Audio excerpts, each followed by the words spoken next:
Good morning student, class 4 অঙ্ক ক্লাসে আজকে আমরা পড়ব পার্ট 13 পরিসীমা এবং কালি। তো আমরা পার্টটি একটু পড়তাছি, তোমরা বই খুলে পার্টটি একটু দেখো। মল্লিকার কাকা ওদের ঘরের সম্মুখে একটি ফুলের বাগান তৈরি করার জন্য মনস্থ করলেন।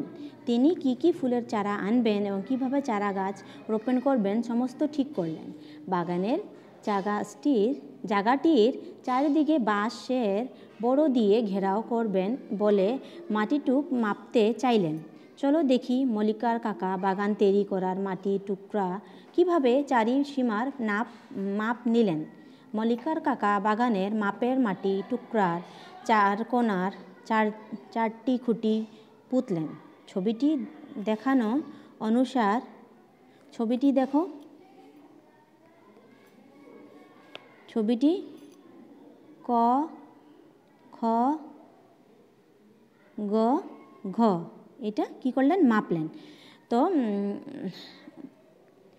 ছবিটি দেখানো অনুসার ক থেকে খ পর্যন্ত মাপ হলো 4 মিটার, খ থেকে গ পর্যন্ত মাপ হলো 5 মিটার, গ থেকে ঘ পর্যন্ত মাপ 4 মিটার এবং ঘ থেকে ক পর্যন্ত মাপ হলো 5 মিটার।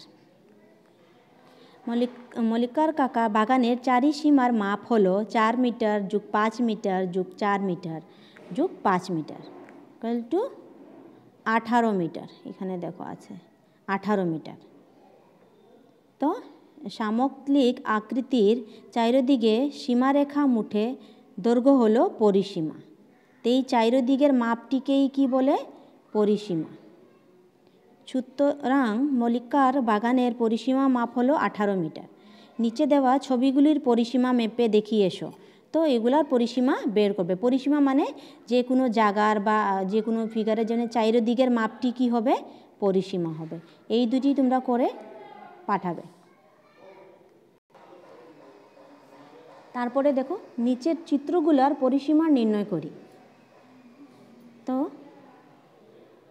আমরা এখন ত্রিভুজের পরিসীমা মাপবো। পরিসীমা বলতেই এই ভুজা আর এই ভুজার মাপটি কি হবে, পরিসীমা হবে। এই তিনটি কি যোগ করলেই পরিসীমা বের হবে। তো এই দুইটা তোমরা করবে। তারপরে দেখি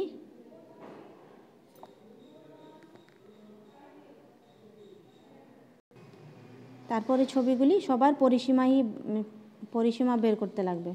তোমরা করে নেবে, সোজা আছে, সবার পরিসীমা বের করবে। তো এগুলা করে তোমরা পাঠাও। আজকের জন্য অতটুকুই থাকবে।